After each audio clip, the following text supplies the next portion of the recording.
Alhamdulillahi Rabbil Alameen wal aqibatu lil muttaqeen wassalatu wassalamu ala sayyidil anbiya'i wal mursaleen. Allahumma anfa'na bima 'allamtana wa 'allimna ma yanfa'una وزدنا علما.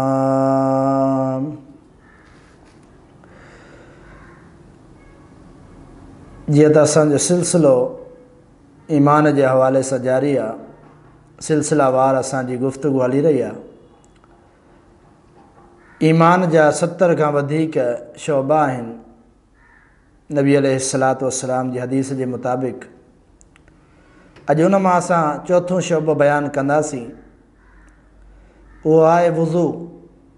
नमाज जे लाइ वुज़ू करणु इहो बि ईमान जो शोबो आहे। छो जो रसूलुल्लाह सल्लल्लाहु अलैहि वसल्लम जो फ़रमान आहे, जामे तिरमिज़ी जी हदीस आहे। पाण सल्लल्लाहु अलैहि वसल्लम फ़रमायूं, ला तुक़बलु सलातुन बिग़ैरि वुज़ूइन वला सदक़तुन मिन गुलूलिन। त नमाज़ क़बूल न कई वेंदी बग़ैर वुज़ू जे, ऐं सदको चोरी ऐं धोखे जे माल मां सदको क़बूल न कयो वेंदो। इन मां वाज़े तौर ते असां सम्झो त नमाज जे लाइ वुज़ू ज़रूरी आहे। हिकु ॿी हदीस जा अल्फाज़ आहिनि, मिफ़्ताहु सलाती अत-तुहूरु। नमाज जी चाबी जेका आहे उहा आहे वुज़ू। जेकॾहिं वुज़ू आहे त नमाज़ थींदी, जेकॾहिं वुज़ू न आहे त नमाज़ न थींदी। लफ़्ज़ी इस्लाह ऐं ज़रूरी सम्झंदुसि। हीउ वुज़ू अहिड़ो लफ़्ज़ आहे जंहिंजे वाओ ते ज़बर बि अचे थी, वाओ ते ज़ेर बि अचे थी, वाओ ते पेश बि अचे थी। जेको असां वुज़ू कंदा आहियूं उन खे वुज़ू ई चइबो आहे, वाओ जी पेश सां। ऐं जेको थांव हूंदो आहे जंहिंमें पाणी हूंदो आहे वुज़ू जो, उनखे वाओ जी ज़बर सां वज़ू चइबो आहे। ऐं जेको पाणी वुज़ू जो आहे, जंहिंसां वुज़ू कयो वेंदो आहे, उन पाणी खे अल्फाज़ इस्तेमालु थींदो आहे विज़ू, यानी वाओ जी ज़ेर सां। नबी अलैहिस्सलातु वस्सलाम जे तरीक़े जे मुताबिक़ कहिड़ो वुज़ू आहे? सही बुख़ारी सही मुस्लिम जी हदीस आहे। सैयदना उस्मान बिन अफ़्फ़ान रज़ी अल्लाह तआला अन्हु बयानु करे थो, सैयदना उस्मान रज़ी अल्लाह तआला ॾिसी रहिया हुआ अल्लाह जे रसूल सल्लल्लाहु अलैहि वसल्लम दआ बि वज़ूइन नबी अलैहिस्सलातु वस्सलाम पाणी घुरायो वुज़ू जो। उन खां पोइ अल्लाह जे रसूल सल्लल्लाहु अलैहि वसल्लम वुज़ू कयो त सैयदना उस्मान रज़ी अल्लाह तआला मुकम्मल वुज़ू बयानु थो करे त अल्लाह जे रसूल सल्लल्लाहु अलैहि वसल्लम पहिरीं पंहिंजा जेके हथ 3 दफ़ा धोता उन वुज़ू जे पाणी मां। यानी पहिरीं अल्लाह जे रसूल सल्लल्लाहु अलैहि वसल्लम पाणी कढण जे लाइ जेॾी महिल बर्तन में थांव में हथु विधऊं त उहो सिधो हथु साॼे हथ सां पाण सल्लल्लाहु अलैहि वसल्लम पाणी जेको आहे सो पंहिंजे हथनि ते विधो। उन खां पोइ 3 दफ़ा हथ धोतऊं। उन खां पोइ अल्लाह जे रसूल सल्लल्लाहु अलैहि वसल्लम फमज़मज़ वस्तंशक वस्तंसर, यानी गुरड़ी कयूं ऐं नक में पाणी विधऊं। हाणे सही जेको तरीक़ो आहे, जेको साबित आहे, उहो बहितर तरीक़ो इहो आहे जो हिकिड़े ई बुक सां गुरड़ी बि कई वञे ऐं हिकिड़े ई बुक सां पाणी नक में विधो वञे। यानी हिकु ई बुक हुजे, उन में हिकु दफ़ो खयोंसीं त उन में गुरड़ी बि थी वई ऐं नक में पाणी बि हलियो। इहे 3 दफ़ा करिणो आहे। ऐं इन में हिकिड़ी हिकमत इहा आहे जेॾी महिल असां हिकिड़े ई बुक में असां 3 दफ़ा नक में पाणी विझंदासीं ऐं गुरड़ी बि करे छॾींदासीं त इन मां ईअं थींदो जो पाणी जो ज़िया कोन थींदो, पाणी बची पवंदो। त इन करे अल्लाह जे रसूल सल्लल्लाहु अलैहि वसल्लम जो सही तरीक़ो बि इहो साबित आहे त पाण सल्लल्लाहु अलैहि वसल्लम अलॻि अलॻि नक में अलॻि 3 दफ़ा पाणी विझणु ऐं गुरड़ी 3 दफ़ा अलॻि करणु, इहो तरीक़ो बि आहे। पर इहो उन खां बहितर तरीक़ो जेको सही रिवायतुनि मां साबित आहे उहो इहो आहे त हिकिड़े ई बुक सां इहे ॿई कम कया वञनि। उन खां पोइ अल्लाह जे रसूल सल्लल्लाहु अलैहि वसल्लम पंहिंजो चहिरो मुबारक 3 दफ़ा धोईंदा हुआ। उन खां पोइ रसूलुल्लाह सल्लल्लाहु अलैहि वसल्लम पंहिंजो ॿाहुनि खे धोईंदा हुआ, यानी पंहिंजी ठोंठ ताईं। इहो तरीक़ो आहे, ठोंठ ताईं मुकम्मल धोइणो आहे ॿाहुनि खे।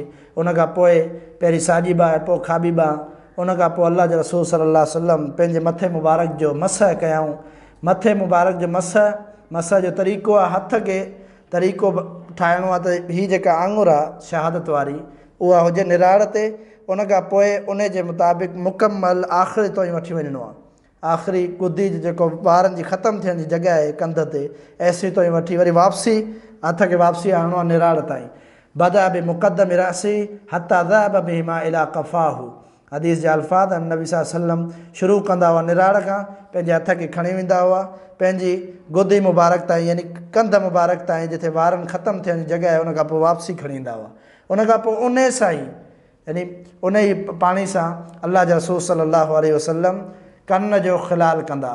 कन में जेका शहादत वारी आङुर आहे उहा अंदरि रखणी आहे ऐं आङूठो जेको आहे उहो कन जे मथां रखी करे मुकमल कन में पाणी पहुचाइणो आहे। इहो तरीक़ो आहे। उन खां पोइ अल्लाह जे रसूल सल्लल्लाहु अलैहि वसल्लम पंहिंजा पेर मुबारक धोईंदा हुआ, पहिरीं साॼो पेर पोइ खाॿो पेर भेॼियुनि ताईं। इहो वुज़ू जो मुख़्तसर तरीक़ो आहे। इहो बयानु कयो सैयदना उस्मान रज़ी अल्लाह तआला अन्हु। उन खां पोइ सैयदना उस्मान रज़ी अल्लाह तआला अन्हु फरमाए थो तवद्दा नहव वुज़ूइ हाज़ा मन तवद्दा नहव वुज़ूइ हाज़ा।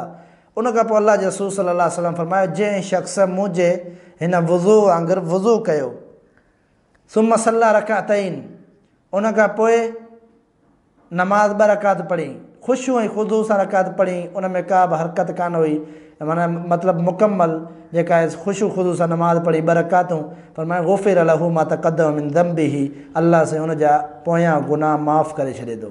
यानी इन मां साबित थियो असांखे जेकर सही तरीक़े सां असां वुज़ू कंदासीं त नमाज़ क़बूल आहे। जेकर सही तरीक़े सां वुज़ू ई न आहे त नमाज़ ई क़बूल न आहे। वैलुल लिल अक़ाबि मिनन नार, हिकु ॿी हदीस में अचे थो नबी सल्लल्लाहु अलैहि वसल्लम फरमायो त उन्हनि जे लाइ जहन्नम जी बाहि आहे जेका पंहिंजे जिस्म जे वुज़ू करण महिल पंहिंजे जिस्म जा जेके आहिनि सो मुकमल जिस्म जा उज़ू नथा धोअनि। जेकॾहिं हथ धोअंदा त हथ मुकमल कोन था धोअनि, पेर धोअंदा त पेर मुकमल नथा धोअनि। जेको पेर जो हिसो ख़ुश्क रहंदो उनखे बाहि में साड़ियो वेंदो क़यामत जे ॾींहुं, यानी सही माना में वुज़ू न कई। रसूलुल्लाह सल्लल्लाहु अलैहि वसल्लम जो फरमान आहे, पाण सल्लल्लाहु अलैहि वसल्लम फरमायो जेॾी महिल माण्हू वुज़ू कंदो आहे, वुज़ू कंदे अल्लाह जे रसूल सल्लल्लाहु अलैहि वसल्लम फरमायो त जेके पाणी जेॾी महिल जिस्म खां हेठि किरे थो त जिस्म जा गुनाह बि छड़नि था। जेकॾहिं हथ सां गुनाह आहिनि त हथ धोअण सां हथ जा गुनाह छॾे वञनि, जेकॾहिं पेरनि सां गुनाह आहिनि त पेरनि जा गुनाह छॾे वञनि, जेकॾहिं अखियुनि जा गुनाह आहिनि, कननि जा गुनाह आहिनि, वुज़ू करण सां इहे सभु गुनाह छॾे वञनि। इहो तरीक़ो अल्लाह जे रसूल सल्लल्लाहु अलैहि वसल्लम जे वुज़ू जो आहे। ऐं फरमान तव्हां ॿुधा त वॾी फज़ीलत आहे वुज़ू जी, पर शर्त आहे नमाज़ जे लाइ, बग़ैर वुज़ू जे नमाज़ न थींदी। ऐं तयम्मुम बि शर्त आहे, मतिलबु जेॾी महिल पाणी न हुजे बग़ैर वुज़ू जे नमाज़ कान थींदी। जेकॾहिं पाणी न हुजे, जेकॾहिं हिते अहिड़े जॻह ते माण्हू सफ़र में आहे या कंहिं अहिड़ी जॻह ते जिथे पाणी नथो मिली सघे, उनखे रेगिस्तानी इलाइक़े में आहे, त उनखे तयम्मुम करण करण जो आसान तरीक़ो आहे बिस्मिल्लाह पढ़ी ज़मीन ते ॿई हथ हणणा आहिनि, उन खां पोइ उन में फूक हणणी आहे। फूक हणे पोइ उनखे चहिरे ते घुमाइणो आहे, उन खां पोइ साॼे हथ सां खाॿे हथ ते ऐं खाॿे हथ सां साॼे हथ ते, बसि इहो तयम्मुम जो तरीक़ो आहे। उन खां पोइ वुज़ू जी जेका दुआ आहे उहा पढ़ी सघूं था।